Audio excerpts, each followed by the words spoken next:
नमस्कार, एक बार फिर से स्वागत करती हूँ सभी का संस्कृत नमय संस्कृत है चैनल पर। पिछली वीडियो में हमने सूत्र जाने थे, सूत्र के प्रकार जाने थे। सूत्र के टोटल 6 प्रकार होते हैं। उनमें से संज्ञा सूत्र हमने जान लिया था। संज्ञा सूत्र से आगे वाला सूत्र है हमारा परिभाषा सूत्र। आज हम परिभाषा सूत्र के बारे में जानेंगे। यह परिभाषा सूत्र जो है, सूत्र के जितने भी प्रकार हैं सभी इम्पोर्टेंट है परीक्षा की दृष्टि से। आपकी पीजीटी में और यूजीसी नेट जो आपकी परीक्षा है उसके लिए अति महत्वपूर्ण है। तो ये आपको कुछ पॉइंट मैंने यहाँ पर नोट डाउन किए हैं, वो आप भी नोट डाउन कर लें। यह पॉइंट बहुत ही इम्पोर्टेंट है। परिभाषा सूत्र को हम जाने तो इसकी परिभाषा सूत्र की भी परिभाषा हम जानेंगे। अनियमे नियमकारित्वम परिभाषात्वम। अनियमे नियम ना होने पर भी, अनियमे नियम न होने पर नियमकारित्वम नियम कार्य करे। नियम न रहने पर नियम किया जाए, नियम कार्य किया जाए। परिभाषात्वम वही परिभाषा है। तो परिभाषा सूत्र क्या कहता है? जहाँ पर नियम न होने पर भी नियम का कार्य किया जाए वहाँ पर परिभाषा सूत्र होता है। इसके कुछ पॉइंट्स यहाँ पर दिए गए हैं, हम इसको उदाहरण के माध्यम से भी जानेंगे। यह विधि सूत्र का सहायक सूत्र है। इससे नेक्स्ट वाला सूत्र जो है परिभाषा सूत्र से अगले वाला सूत्र विधि सूत्र है। तो विधि सूत्र का सहायक सूत्र है परिभाषा सूत्र, यानी कि विधि सूत्र की सहायता करता है परिभाषा सूत्र। इन्हें निर्णयकर्ता सूत्र भी कहा जा सकता है, क्योंकि ये निर्णायक सूत्र है, निर्णय करता है, इसलिए इनको निर्णयकर्ता सूत्र भी कहा जा सकता है। ध्यान रखें, हर लाइन में आपके क्वेश्चन छिपे हुए हैं। जैसे अनियमे नियमकारित्वम परिभाषात्वम की परिभाषा सूत्र का आपको नियम पूरा करने के लिए, नियम की परिभाषा पूरा करने के लिए दे दी जा सकती है, या फिर आपको ये परिभाषा दे दी जाएगी या कौन से सूत्र की परिभाषा है। यह नियम परिभाषा सूत्र जो है कौन से सूत्र का सहायक सूत्र है। निर्णयकर्ता सूत्र कौन सा है, या परिभाषा सूत्र को निर्णयकर्ता सूत्र भी कहा जा सकता है।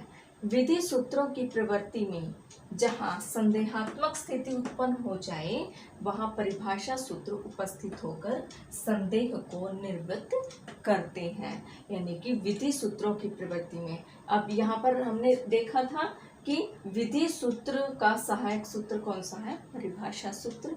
तो इन्होंने कहा है कि विधि सूत्र की प्रवृत्ति में जहाँ संदेह उत्पन्न हो जाए तो उसके संदेह को कौन दूर करता है? परिभाषा सूत्र, इसलिए इसको सहायक सूत्र भी कहा गया है। पाणिनीय व्याकरण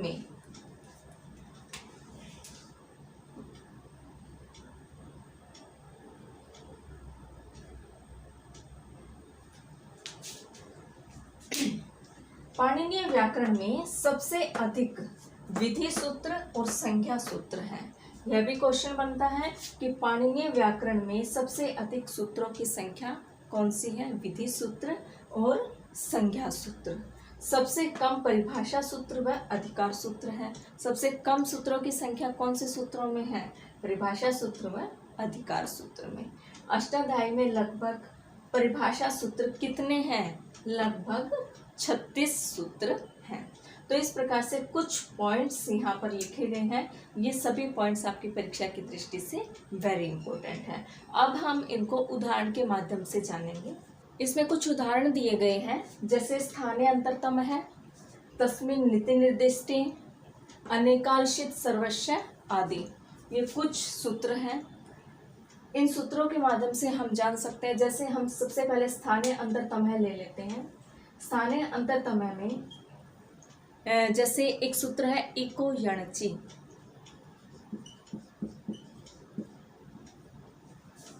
इको यणचि सूत्र क्या कहता है? इक के स्थान पर यण हो जाए अच परे रहते। ठीक है, इक के स्थान पर यण हो जाए अच परे रहते। इक में कौन से आते हैं?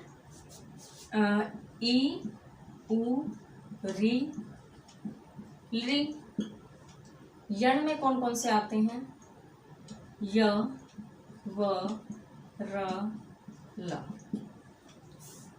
ठीक है, तो स्थानीय अंतरतम सूत्र क्या कहता है? जो उच्चारण स्थान में सबसे नजदीक हो वही उनका स्थान लेंगे।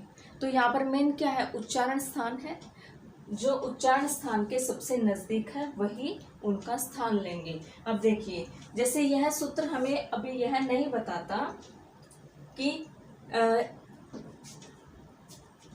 कौन सा वर्ण कौन से वर्ण के स्थान पर आएगा।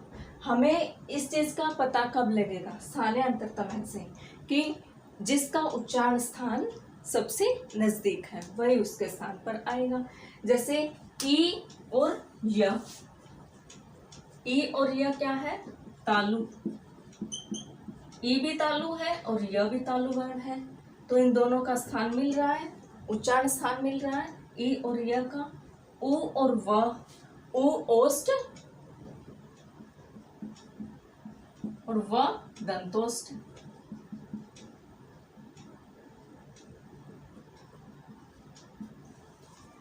री, र दोनों का मूर्धा है। री, ल दंत। तो इस प्रकार से हम कह सकते हैं कि ई य के स्थान पर, उ व के स्थान पर, री र के स्थान पर, री ल के स्थान पर। तो स्थानीय अंतरतम सूत्र हमारा यही कहता है। ठीक है, तो इस प्रकार से ये क्या हुआ? परिभाषा सूत्र हुआ, क्योंकि यहाँ पर एक नियम है, यहाँ पर एक नियम स्थापित करता है। जैसे स्थानीय अंतरतम के माध्यम से हमने जाना कि यहाँ पर एक नियम स्थापित करता है, ये निर्णय करता है कि यहाँ पर कौन सा वर्ण कहाँ पर आएगा, यह निर्णय करता है, यह हमें इसको समझाता है। तो यही क्या है?